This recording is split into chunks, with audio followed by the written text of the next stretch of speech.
Estamos de vuelta en Luces y Sombras, escandalizados por los números, las cantidades millonarias de dinero en quetzales que han obtenido estas agrupaciones dedicadas a mantener el monopolio del transporte urbano en Guatemala. Y qué bueno que fuera un transporte que nos ha ayudado, al contrario, con las revelaciones hoy que nos hace el licenciado Edgar Guerra respecto a los números que se han manejado, realmente llora sangre. En los últimos 10 años hemos visto cómo ha colapsado, y por aparte me gustaría que tocáramos un tema muy importante, y es el tema de la cantidad de personas asesinadas o que han sufrido por estar vinculadas al tema del transporte urbano. Yo creo que en honor a la verdad y a la realidad, ¿verdad?, al análisis objetivo del problema, del fenómeno del transporte público, realmente otro de los asuntos que ha generado una descomposición acelerada del transporte ha sido los hechos delincuenciales o de violencia en torno a las extorsiones, básicamente. Ahí tenemos que en del año 2010 a la fecha, más de 1.850 personas han sido asesinadas en el tema de transporte público, entre ellos casi 540 pilotos de transporte urbano y exurbano, de los buses rojos principalmente y de buses exurbanos de ruta corta y ruta larga. Cerca de 500 pasajeros también han perdido la vida en dos tipos de temas, para hacer la aclaración y la separación. Por balas perdidas dirigidas principalmente a operadores de servicio de transporte, que esas balas perdidas han impactado en usuarios que han viajado en los autobuses, y la otra, otro tema tan horrible también, que son los constantes asaltos, que ya veíamos ayer un video transmitido por redes sociales también, en donde se ve que asaltan un autobús con toda la impunidad del caso, en donde ha habido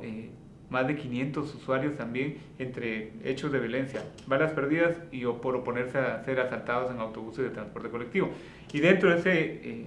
transporte colectivo anacrónico, principalmente en buses rojos y de transurbano, en donde se han registrado incluso violaciones sexuales dentro de los autobuses de transporte público, en algunos casos por parte de o en participación de pilotos y ayudantes, y otras también de usuarios de transporte colectivo. Ahora, algo que debemos nosotros también considerar no es solamente el transporte urbano, las camionetas como nosotros las conocemos. Hay temas bien importantes. Creo que está el Transmetro y el Transurbano, que en teoría brindan un servicio óptimo. Y me gustaría rápidamente que pudiéramos tocar el tema del Transmetro, los buses de color verde, que es como los identifican las personas. Al final no nos queda claro quién es el verdadero dueño. Hablan de diferentes instituciones y personas. Lejos de ese tema,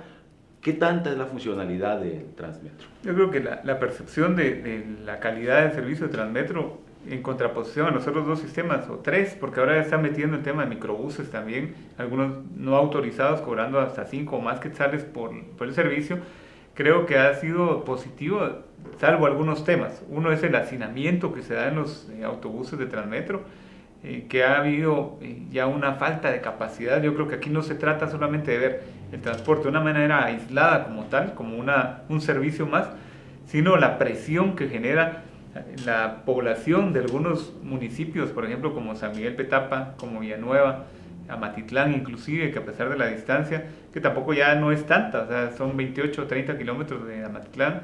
15, 16 kilómetros de Villanueva, San Miguel Petapa más o menos 14 kilómetros, Villacanales también, Misco, Chinautla, que ejercen una presión enorme para el sistema de transporte público, que estamos hablando de más de 2.600.000 personas diariamente que se movilizan, aparte que como no se da abasto Transmetro, hablando de Transmetro, a pesar de la cantidad de personas que moviliza, los buses rojos tampoco han sido tan eficientes, que de cerca de 3.100 autobuses autorizados de Transurbano y buses rojos, que Transurbano vale la pena resaltar, son 455 buses autorizados, aunque 3/4 partes son las que están prestando el servicio. Estamos hablando que hay una necesidad insatisfecha o una demanda insatisfecha del servicio, en donde la población tiene que movilizarse por cualquier otro medio. Ahí han surgido los taxis colectivos, que son, se le llama así o se le define así porque son personas que no se conocen, están en una parada de autobús y ante la desesperación pues tienen que abordar un taxi donde cada quien paga una parte proporcional entre 10 a 20 o 30 quetzales, depende del destino. Y ahí también ha surgido Uber, que ahora como otra opción también hay personas que se han puesto de acuerdo y viajan en un Uber.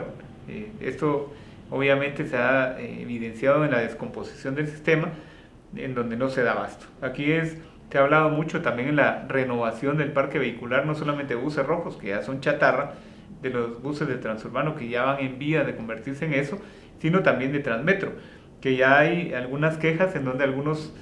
autobuses se quedan en el eje, principalmente en el eje sur, descompuestos porque ya son buses que ya necesitan una renovación. Estamos en Luces y Sombras, yo soy Juan Francisco Rodríguez, les agradezco mucho a las personas que comparten toda esta información. En el siguiente bloque vamos a estar hablando del tema de la Unidad Nacional de la Esperanza, de Sandra Torres, de Luis Gómez y del Transurbano. Regresamos.